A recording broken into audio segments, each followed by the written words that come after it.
Hello friends, ફરી એકવાર સ્વાગત છે તમારું મારા કિચનમાં, જેમાં આજે આપણે એક પણ ટીપું તેલનો ઉપયોગ કર્યા વગર દહીંવડા બનાવવાના છીએ અને એ પણ ફણગાવેલા મગના. જી હા ફ્રેન્ડ્સ, બહુ જ ટેસ્ટી બને છે, બહુ જ ઇઝીલી બની જાય છે અને સાથે બહુ જ હેલ્ધી પણ બને છે.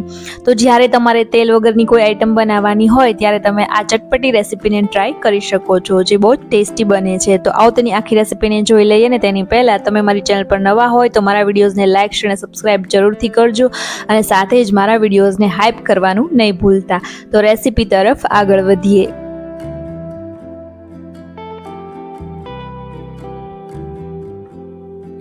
તો આ દહીંવડા બનાવવા માટે સૌથી પહેલાં મેં અહીંયા 3 કપ જેટલા ફણગાવેલા મગ લીધેલા છે, જેને મેં એક દિવસ પલાળી રાખેલા અને રાત્રે પાણી નિતારી અને એક પાતળા મલમલ કપડામાં ફીટ બાંધી લીધેલા આખી રાત માટે. તો બીજા દિવસે આવી રીતે સરસ ફણગાવાઈ જાય છે. છતાં પણ તમારે આખી રેસીપી જોવી હોય તો મારી ચેનલ પર આપેલી છે, ત્યાં જઈ તમે ચેક કરી શકો છો. હવે આ જે ફણગાવેલા મગ છે તેને પલ્સ મોડ પર મિક્સરમાં અધકચરા પીસી લેવાના છે. આખા એકદમ પીસી નથી લેવાના, પરંતુ અધકચરા થોડા કણીદાર રહે એ રીતે આવી રીતે પીસવાના છે. તો આપણા અહીંયા જે મગ છે તે અધકચરા મિક્સચરમાં આ રીતે પીસાઈ ગયા છે.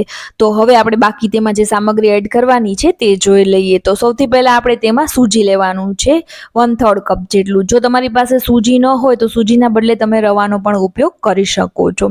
સૂજી એડ થઈ જાય ત્યારબાદ આપણે અડધો કપ જેટલું દહીં લેવાનું છે. દહીં મીડિયમ ખટાશ વાળું લેવાનું છે અને થોડું જાડું હોય તેવું લેવાનું છે.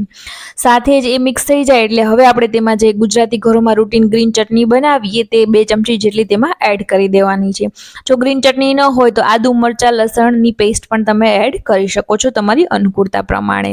હવે સ્વાદ પ્રમાણે તેમાં મીઠું એડ કરી દેવાનું છે. અત્યારે મેં 1 ચમચી જેટલું મીઠું એડ કરેલું છે અને તેને સોફ્ટ બનાવવા માટે અહીંયા અડધી ચમચી જેટલો ખાવાનો જે સોડા એટલે કે બેકિંગ સોડા જે આવે છે તે એડ કરી દેવાનું છે. આ બધી વસ્તુઓ એડ થઈ જાય એટલે હવે આ બધી જ વસ્તુઓને એકબીજામાં સારી રીતે આપણે મિક્સ કરી દેવાની છે. તો અહીંયા આ બધી વસ્તુઓને એકબીજામાં મિક્સ કરી લેશું અને ત્યારબાદ આપણે તેને રેસ્ટ આપવાનો છે 5 મિનિટ માટે, જેથી દહીંમાં જે સૂજી એડ કરેલી છે તે સારી રીતે ઓબ્ઝર્વ થઈ અને એકબીજામાં ફ્લેવર મિક્સ થઈ જાય. તો એ રેસ્ટ કરે છે ત્યાં સુધીમાં બીજી તૈયારી જોઈ લઈએ.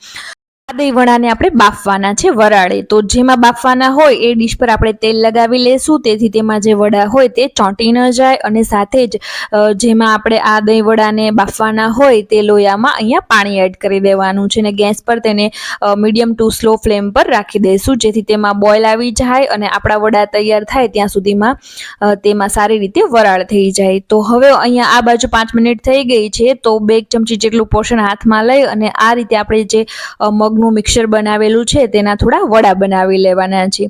મીડિયમ એવી નાની સાઈઝની ટીકી કરવાની છે. તો આ રીતે બાકીની બધી જ ટીકીઓ આપણે બનાવી લેવાની છે અને તેને આપણે જે તેલ લગાવેલી ડીશ તૈયાર કરીને રાખેલી તેમાં આ રીતે ગોઠવી લેવાની છે. અને હવે મીડિયમ ટુ હાઈ ફ્લેમ પર 10 થી 15 મિનિટ કે 12 થી 15 મિનિટ સુધી આપણે તેને વરાળે બાફી લેવાની છે. તો અહીંયા 12 મિનિટ બાદ આપણી જે આ મગની ટીકીઓ છે તે સરસ મજાની બફાઈ અને રેડી થઈ ગઈ છે. તો આવી રીતે એક પણ ટીપું તેલનો ઉપયોગ કર્યા વગર આપણે આ મગના વડાને તૈયાર કરી લેવાના છે. તો અહીંયા સરસ મજાના વડા જે છે તે તૈયાર થઈ ગયા છે. તો તે થોડા ઠંડા થાય ત્યાં સુધી તેને રેસ્ટ આપી દઈએ.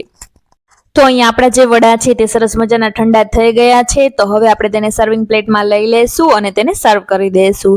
તો તેમાં પણ આપણે ઉપરથી દહીં પાથરવાનું છે, એટલે કે નોર્મલ દહીંવડામાં આપણે જેવું ગળ્યું દહીં બનાવીએ તેવું જ ખાંડ નાખી અને સહેજ મીઠું નાખી દેવાનું છે અને ચીલ્ડ લેવાનું છે. ચીલ્ડ દહીં લેશો તો દહીંવડા ખૂબ સરસ લાગશે. સાથે જ ધ્યાનમાં રાખવાની બાબત એ છે કે આપણું જે દહીં હોય તે સહેજ પણ ખાટું નથી લેવાનું, એકદમ મોળું અને ઠંડુ લેવાનું છે. તો આપણા દહીંવડા બહુ જ ટેસ્ટી બનશે. દહીં એડ થઈ જાય એટલે હવે આપણે ઉપરથી ખજૂર આંબલીની જે ચટણી આવે છે તે સ્પ્રેડ કરી લેવાની છે. અને ખજૂર આંબલીની ચટણી તમને બજારમાંથી પણ ઇઝીલી મળી જાય છે અને સાથે જ આપણે જે ગ્રીન ચટણી બનાવીને રાખેલી તેને પણ ઉપર લગાવી દેવાની છે. એ એડ થઈ જાય એટલે ઉપરથી આપણે થોડું લાલ મરચાંનો પાવડર અને વધારે ફ્લેવર આપવા માટે શેકેલું જીરું એડ કરવાનું છે.